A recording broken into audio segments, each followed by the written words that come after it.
Todos sabiam que o grande objetivo da festa era o sexo. Ao final da noite, se não tivessem ido para a cama com alguém, ficavam na área dos excluídos. Naquele tipo de festas, a cocaína era tão comum como a vodka ou o whisky. Hoje vamos acolher Francisco Salgueiro, um autor apaixonado pela tecnologia, televisão e internet, que regressa à livraria Ideal para nos apresentar O Fim da Inocência. Um relato verdadeiro e cruel da vida de muitos adolescentes no Portugal do século XXI.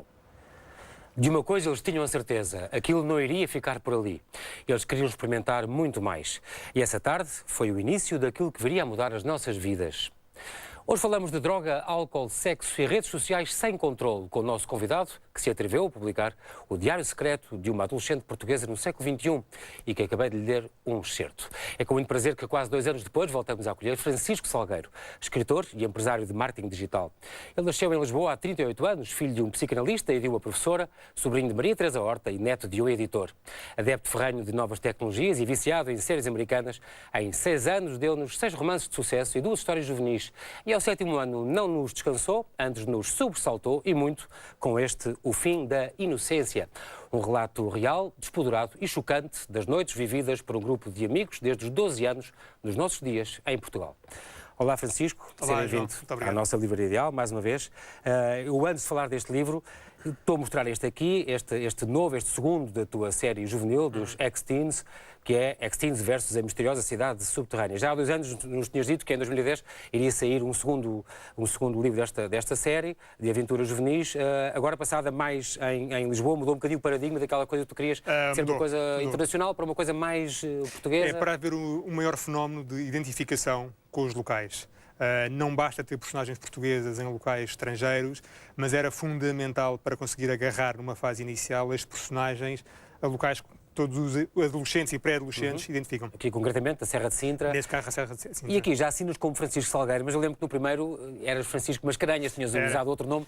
Porque esta pseudónimo, digamos, no primeiro... A ideia era claramente ter 2 tipos de literatura, para 2 targets diferentes e que não se misturassem um com o outro. Não houvesse o problema de um miúdo de 12 anos ir achar que está a comprar um livro no seguimento dos X-Teens e comprar um dos outros para pessoas mais velhas. Portanto, não fazia sentido. Hoje em dia, quando eu vi com o primeiro, não haveria esse perigo. Começou a haver uma divisão clara entre o que é um livro para adulto meu e o que é que não é um livro para adulto meu. E, portanto, até achei... nas próprias livrarias tem essa divisão bastante clara. Eu tenho já aqui O Fim da Inocência, este livro que causou um grande impacto. Eu tenho como subtítulo O Diário Secreto de uma Adolescente Portuguesa, e que, no fundo, relata estes 7 anos na vida desta Inês, é um nome fictício, filha de pais separados e que andou num colégio... O pai morreu. Portanto, era órfã de pai, a mãe estava sempre muito ausente em viagens e que vivia, portanto, andava num colégio de elites, nos arredores de Lisboa, e, no entanto, tinha uma aparência perfeitamente normal, mas desde os 12 anos estava num grupo que se envolvia em práticas muito duras e complicadas e más para a idade e para a vida delas, como as drogas e o sexo sem controle, e nas redes sociais também a internet completamente sem controle. Esta Inês de que este livro fala, existe? Esta em concreto existe. Mais grave do que esta Inês existir, existem muitas outras Ineses que eu tenho vindo a receber feedback desde que o livro foi lançado, não só em estratos sociais elevados, como é o caso desta Inês, como em estratos sociais muitíssimo mais baixos, não só no litoral, como também no interior do país. Portanto, é um fenómeno transversal, porque era uma crítica que diziam, Francisco, isto não é um caso rico, são pessoas riquíssimas com muita disponibilidade de dinheiro e que vão a festas de alta sociedade e que se dão com filhos de embaixadores e filhos de políticos e, portanto, gente muito bem, com casas ótimas onde fazem orgias e, portanto, não é o ramo-ramo, o normal do povo e das pessoas, dos liceus de todo o país, mas é mentira. Há casos parecidos com estas vivências em todo o país. João, sobretudo porque nós não nos podemos esquecer que hoje em dia há uma democratização muito grande da informação. Culpa também da televisão exatamente. Sobretudo a televisão, sobretudo a internet, que veio a aproximar um bocadinho como aconteceu com a roupa, com as Zaras, começaram a democratizar como toda a gente pode estar vestida de uma forma muito semelhante. O mesmo começa a acontecer com a internet e as pessoas a terem mais ou menos os mesmos problemas. Os grupos de pressão, em que uma pessoa está numa rede social e tem 300 ou 400 amigos, e isso é uma pressão muito grande. Acesso à droga, é cada vez mais fácil ter acesso à droga, E depois, no meio disto tudo, há uma coisa que é interessante, que é os pais acharem que os seus filhos vão ter adolescências semelhantes àquelas que eles tiveram 20 anos antes. E esse é o grande erro, porque tudo isto evoluiu e os pais não acompanharam isto. Continua o tal generation gap, o tal fosso geracional, continua a existir. Aquilo que eu acho curioso enquanto escritor eu fui adolescente e os pais, que hoje em dia têm miúdos com 10, 11 anos, têm a minha idade. E eu na altura sentia que era o generation gap. E é curioso como é que muitos não conseguiram eles próprios fechar esse fosso. Exatamente. E continuam eles próprios a fazer com que esse fosso continue para o resto das gerações. É uma ideia que tu passas muito bem no teu livro e que, ao mesmo tempo, é um bocadinho assustadora, porque não é só entre os pais e os filhos. E a própria Inês diz isso na introdução. Isto não tem nada a ver com a década de 70, de 80 e de 90. Para o ano já não tem nada a ver com as solicitações que nós temos este ano. Portanto, isto está a mudar exponencialmente. João, eu acabei de escrever o livro e posso dizer, desde que acabei de escrever o livro até agora, eu tenho visto já coisas absolutamente... Que davam para outro livro de terror. Para outro livro de terror, claramente, e que tem a ver sobretudo com redes sociais, com alunos cada vez mais novos, em escolas boas, em escolas más, em escolas... A experimentar cada vez mais coisas e mais cedo. E mais cedo a publicarem isso, a fazerem bullying, a darem a entender que A fez algo com B, dizem os nomes, fazem link direto ao perfil dessas pessoas, seja verdade, seja mentira. E isto causa problemas gravíssimos. Quando eu falo, e falo muitas vezes nas entrevistas, na pressão do grupo e porque é que eles consomem cada vez mais álcool, mais drogas, é que esta pressão do grupo, a pessoa não faz a mínima ideia o que é numa rede social. É fortíssimo e imagina se tu tens alguém a mentir sobre ti, que tu fizeste um determinado ato sexual, que normalmente não é um beijo na boca, numa casa de banho de uma discoteca, tendo feito ou não tendo feito, tu vais ficar com uma fama muito complicada de gerir depois na tua escola ou no teu colégio. Não se consegue facilmente apagar. É muito difícil de apagar. Toda a gente tem acesso... Toda a gente tem acesso a isso. É que as pessoas também se esquecem, como tu também aqui dizes, as pessoas põem uma fotografia no Facebook e aquilo está postado durante 20 anos, as pessoas não se pode apagar estas coisas. Não, antigamente o Andy Warhol falava dos 15 minutos de fama.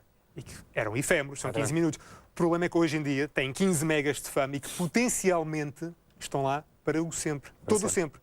A partir do momento em que uma namorada tira uma fotografia nua para dar ao namorado e que é muito giro e tem 15 anos e lhe mostra, o mais certo é essa fotografia ficar lá para sempre. Porque alguém gravou no seu disco rígido e se essa pessoa, vamos partir do princípio que é ministra, daí a 20 anos ou 30 anos, alguém pode colocar essa fotografia online. E está uma carreira arrumada por um gesto irrefletido. Porque julga que é para o meu namorado, vamos ser namorados para o resto da vida, como se pensa nestas idades, isto é para sempre. Ok, mesmo que pensem que é para sempre, não ponham nada que revelem o vosso corpo, onde é que vocês moram, nada. É uma coisa que também já se notava, mesmo com o YouTube. Já havia casos, mesmo ainda antes do Facebook, já com o YouTube havia vídeos postados de pessoas a fazer coisas, e há casos famosos que depois vieram voltar-se contra elas e ideologia processo. Exatamente. O problema hoje em dia com o Facebook é, portanto, todos os anos eu acho que é exponencialmente mais perigoso. É que qualquer telemóvel hoje em dia tem ligação direta ao Facebook. Eu tiro uma fotografia e que automaticamente pode estar ligada à minha conta do Facebook. Portanto, eu estou com as minhas amigas que giram, tiramos uma fotografia sem a parte de cima do sutiã, temos no Facebook. Alguém é certinho que vai fazer um save as daquela fotografia e vai guardar no disco rígido. E se ela apagar 5 segundos depois, alguém já guardou. Já guardou. E depois alguém tira uma fotografia da tua amiga na casa e vê se a casa onde é que é, com o Google Maps consegues ir... Isso aí eu vejo hoje em dia coisas que me deixam assustadíssimo, que é... Já dei este exemplo várias vezes, vou dar aqui novamente, que é, vamos supor uma rapariga de 15 anos, que hoje em dia as raparigas de 15 anos não parecem ter 15 anos, parecem ser bastante mais velhas, corpo de mulher, estão na praia de biquíni, têm o perfil completamente aberto. Há uma pessoa com tendências pedófilas que vê a fotografia e marca aquela rapariga porque gostou. Like. Ficou muito contente, ficou amigo dela. Ela, daí a 6 meses, vê uma fotografia à porta de casa dela. Outra coisa à parte. Passado uns tempos, diz, mora em Oeiras. A partir desse momento, esse tipo, se quiser saber onde é que ela mora... Até a Planet consegue descobrir... Vai ao Google Maps, vê mais ou menos onde é que os prédios atrás dela estão... Consegue localizá-la, o andar, tudo. A partir desse momento, basta ela dizer, hoje à noite vou divertir-me com as minhas amigas, e acontece um caso desses no livro, ele pode fazer uma espera. É simples, isto pode-se passar ao longo de 6 meses ou 1 ano, E as pessoas não estão a pensar nisso. Não, isto é de 15 anos, mas 15 anos nem sequer é pedofilia, mas com 12, 13 já fazem isto. Já fazem isso. Já é a coisa mais normal Há uma coisa que está a acontecer agora muito no Facebook, é o Facebook tem uma idade mínima de 13 anos para entrar. Mas vi recentemente um estudo que diz que a maior parte das pessoas entram aos 9 anos.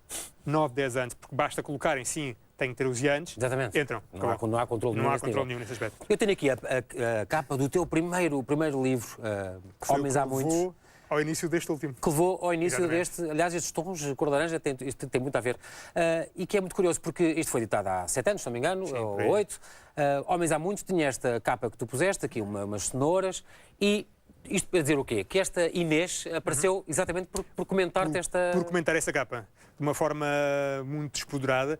Eu já tinha recebido da Inês, na altura não fazia ligação, comentários, artigos que eu escrevia. Pronto, porque tu escrevias no Notícias Magazine. Exatamente, escrevia, portanto, ela seguia... De grande tiragem, aliás, diga-se. Grande tiragem, sim. Tinha muito sucesso na altura esses artigos que eu escrevia. E tinhas lá o teu mail e as pessoas comentavam... E era das poucas pessoas naquela fase que tinha mail, portanto eu tinha uma receptividade muito grande.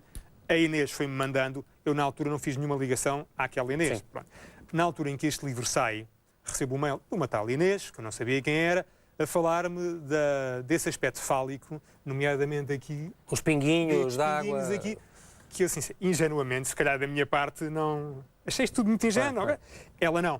Ela começou a ver aí muito mais do que isso. E depois começou a mandar alguns mails subsequentes e eu comecei a perceber que ela tinha 12 anos. E eu aí acho estranho. Acho estranho, acho complicado, acho que é uma chamada de atenção.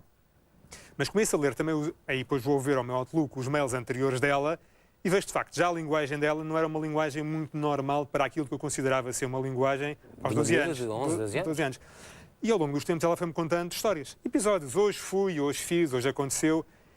E eram coisas que eu não estava à espera que fossem, porque eu conheço adolescentes, convivo com adolescentes, saio à noite, e portanto aquilo para mim era um bocadinho, era um alien na minha realidade. E há uma altura em que eu penso, bom, isto era ótimo para escrever um livro, na altura para escrever um artigo, para a Notícias Magazine. Uma coisa mais pequena? Mais pequena. Só que o meu problema é que eu não via as histórias acabarem. E via cada vez mais coisas diferentes a acontecerem. E ao ver isso eu comecei a perceber isto não pode ser um artigo, não faz sentido. É muito mais do que um artigo. É muito mais do que um artigo. Merece um livro, quanto mais não seja, para divulgar este estilo de vida destas pessoas. Esse que era o meu objetivo principal. Para ser um alerta também. É para ser um alerta. Se calhar para os pais, sobretudo. Para mim era essencialmente se eu não conheço esta realidade, e eu sentia ter a obrigação de conhecer... E Francisco, tu sais à rua e nós chegámos a ir ao Bairro Alto, tivemos com pessoas... Exatamente. Portanto, se eu não conhecia, imagina que a maior parte dos pais não conheçam. Portanto, eu senti-me um pouco na obrigação de escrever este livro. Que foi um livro que, ao contrário dos outros todos, que foram escritos, idealizados num curto espaço de tempo, este teve imenso tempo, desde as primeiras histórias que ela me contou, até ao dia em que eu disse, aqui tem um fim o livro, foram cerca de 7, 8 anos. Portanto, foram pequenas histórias que eu fui guardando, pequenas histórias que eu fui começando a enquadrá-las umas nas outras, até conseguir uma narrativa sólida. Há muita gente que diz que isto é impossível ter esta Inês ter vivido. Portanto, eu adorava que é um conjunto de histórias que tu juntaste e que tu inventaste, se calhar. Aliás, tu escreves isto na primeira pessoa. Sim. E é muito curioso porque perguntaste-lhe e ela disse mesmo que queres que seja uma ficção? Ela disse, não, conta como um relato da minha vida, porque isso serve porque senão ninguém acredita, acham que é uma ficção. Eu inicialmente perguntei-lhe, eu tinha aqui duas hipóteses. Ou coloco isto como ficção, apesar de ser baseado na tua vida, ou então vamos colocar isto mesmo a uma pessoa, que não vou identificar o nome. Um estilo diarístico. Exatamente. E ela disse a Francisco, não, isto claramente tem que ir como uma história verídica, porque senão ninguém vai acreditar nisto. Claro. Porque a verdade é que eu próprio sei que as coisas que acontecem não são normais acontecerem, não deviam acontecer. E eu sei, se eu contar com esta intensidade, as pessoas não vão acreditar. Portanto, tem que ser como uma história verídica, claramente. Tu falas também destes legal highs, por exemplo, que são umas drogas. Há lojas que as vendem em Lisboa e em Cascais, por exemplo. É um problema complicadíssimo hoje em dia. São drogas legais, entre aspas, porque, quer dizer, não há um enquadramento legal sequer, mas também não há um estudo sobre o que é que estas substâncias fazem. O problema que está a acontecer são os chamados legal highs, que estão a ter uma grande expansão na Europa. Reino Unido, estão a começar a chegar cá a Portugal. É diferente do ecstasy, não é a mesma coisa?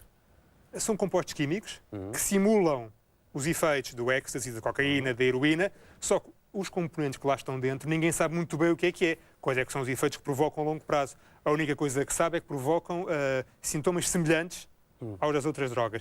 E como tal, não há enquadramento nas legislações. E como tal, está à venda em lojas em Lisboa, no bairro Alto há 2 lojas que fecham à meia-noite e aos poucos estão a começar a ser legisladas. Há uma dessas, que era o Miau Miau, que foi uma das que teve mais sucesso, que tem um composto de mefadrona, que quando cá em Portugal se começou a falar que ia ser feito um projeto de lei para ser banido, as lojas que vendem começaram a vender ao preço de saldo, a dizer aproveitem, enquanto elas estão à venda. Ou seja, andamos aqui... É um exemplo de mundo que há, porque eles vendem...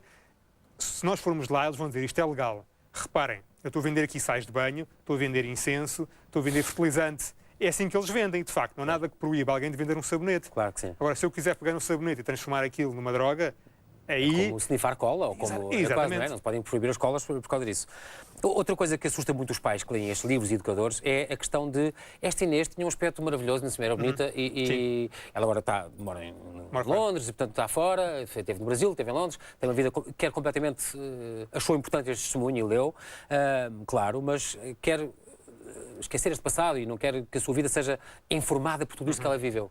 E, no entanto, ela tinha um aspecto ótimo. E, portanto, como é que os pais, Francisco, podem detectar que os filhos muitos são bons alunos, e muitos pais dizem isso, o meu filho é ótimo aluno, não tem problema nenhum, os amigos dele, eu conheço os pais dos amigos e tal. No entanto, têm às vezes estas vidas de experimentação, de drogas, de álcool e de sexo que eles não têm noção. Como é que os pais podem detectar que os filhos estão embarcados numa... Eu acho que, não sendo eu psicólogo, tudo aquilo que eu vou dizer corre esse risco, mas para mim o primeiro passo é os pais perceberem que a adolescência deles é diferente da dos filhos. Não tem nada a ver. Logo por aí, tem que haver um alerta muitíssimo maior. Segunda, tem que haver uma presença. Os pais hoje em dia, eu compreendo que trabalhem longe da casa, demorem muitas horas, eu compreendo isso tudo. Mas isso aí não pode ser razão suficiente para dizer toma lá 70 euros e vai para um festival, sozinho com os teus amigos. Para o Alentejo e tal. Exatamente. Tem que haver uma maior preocupação. Eles têm que saber que até podem proibir o filho de sair à noite, mas o filho está no quarto com 400 amigos, ou 500 amigos, ou 1000 amigos, ou 2000 amigos, entre muitas aspas, sabe-se lá fazer o quê?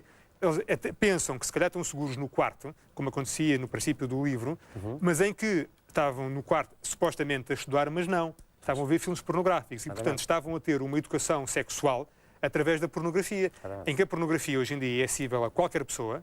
E a pornografia hoje em dia, sobretudo a pornografia de internet, é cada vez mais violenta. Exato, isso que eu ia dizer, não tem nada a ver com o que era há 2 décadas. Quer dizer, não tem nada a ver. Há de tudo e há muito violento, com grande intensidade. Violentíssima com intensidade, porque... Portanto, muitas crianças estão a aprender assim, porque os pais não falam, porque os colégios não dão essa parte da educação. Aquilo para eles é o sexo. Pelo pior. Exatamente. Pior. E porque hoje em dia... Banalizam também há uma banalização claríssima, porque não há uma ligação do amor com o sexo. E o sexo é muito bruto. Porque hoje em dia os sites... porque são gratuitos e querem angariar publicidade, têm que fazer cenas sexuais cada vez mais violentas. Para chamar gente, para serem mais vistos. E, portanto, é isso que... Diz também no Facebook que os pais devem se fazer amigos dos filhos no Facebook. Devem. Os pais têm que entrar no Facebook no modo que eu chamo de modo fantasma, que é devem-se amigar aos filhos no Facebook e ficam lá em silêncio. Não andam a comentar, gosto muito da tua roupa. Não, porque há uma altura que... Mas há uma presença, portanto. Há uma presença de estar a ver mínimo do que é que se está a passar. O problema é que quanto mais eles vão falando e vão comentando, mais a presença deles é relembrada aos filhos e provavelmente mais rapidamente os filhos criam um grupo à parte em que metem os pais e em que não lhes passam informação nenhuma. Francisco, uma pergunta agora que tem tudo a ver com este momento que vivemos. Achas que esta crise que nós estamos a viver, e esta geração à arrasca, digamos, não é? Potencia um bocadinho estas fugas e estas... Sentes isso? João, eu aquilo que te digo é, eu não vejo nem que haja uma geração de tarrascas, que eu te vou dizer, para mim é muito polémico, que é o que há é uma geração que foi muito mimada e sempre teve tudo. Uma geração que está habituada a ter um pai que lhe dá um carro quando acaba o curso, seja em segunda mão ou não, que enchem os concertos todos de verão, que não há nenhum concerto de verão que esteja às moscas, e que têm roupa que querem e chegaram a uma idade em que se calhar começam a ver que têm que trabalhar. E que se calhar começam a ver que o mercado não é aquilo que os pais os habituou a ser, claramente. E me parece, e é um bocadinho o que está neste livro, é uma altura que há e agora. Não houve uma construção sólida de bases, não houve uma construção de um objeto interno em cada um deles, porque tudo foi-lhes dado. O grande problema da Inês e dos amigos dela é esse mesmo, é que tudo lhes foi dado. O dinheiro foi dado, a possibilidade de viajar... Não tiveram que lutar por nada? Nada. Portanto, não dão valor às coisas. Não dão valor nenhum às coisas. E isso leva a que não deem valor também ao amor, por exemplo. Tu dizes que é o grande... Uma das coisas que tu dizes que te impressionou muito neste relato de vida que tu captaste e que tu puseste no livro para que não se esquecesse, não se apagasse, é a questão de a total... a ausência da pessoa e da relação e do amor que é a coisa mais importante que a gente leva daqui. É tudo muito mecânico. E por isso, e como tudo o que é mecânico, há uma altura que a pessoa diz, já estou farto. ok, qual é que é o passo seguinte? E é o que acontece. Já viveram tudo aos 13 anos, aos 14, já está tudo vivido, não? De facto, já fizeram tudo o que havia para fazer a nível seco, todas as posições possíveis e mais saltaram algumas. etapas. Muitas etapas. E eles começam na droga, precisamente num verão em que, e agora? O que é que nos resta? Exatamente. Não nos resta muito mais, então foram para o patamar seguinte, que é vamos para as drogas. Portanto, é um alerta que tu lanças com este livro, é pais que não desconheçam a vida que os vossos filhos levam. Não, há pessoas que ficam, quando eu falo do livro, muito ao princípio, que me diziam, eu não vou ler. Eu tenho muito medo de ler o livro. Eu acho que é importante, porque lá está, para perceberem qual é que são as diferenças da adolescência deles com a adolescência dos filhos. E por isso é que, aos poucos e poucos, é importante não só que os pais leiam, como os próprios adolescentes comecem a ler este livro. Que é uma tendência que eu tenho vindo a notar nas últimas semanas. Tem sido mais agora os mais novos a lerem os livros, não só os pais educadores. Começou com os pais educadores e agora começam a ir aos mais novos. E é curioso, porque há uns que me dizem, olha, de facto é uma realidade que eu desconheço, mas que pressentia que pudesse existir à minha volta, mas infelizmente há uma grande maioria que me diz, não, eu conheço isso, claramente. Uns que dizem, eu vivo isso. Eu conheço muitas Ineses. E isso é um bocadinho assustador. Esta Inês, portanto, tu explicas um bocado, que já agora está, como eu disse, estava em Londres e mora entre Londres e o Brasil.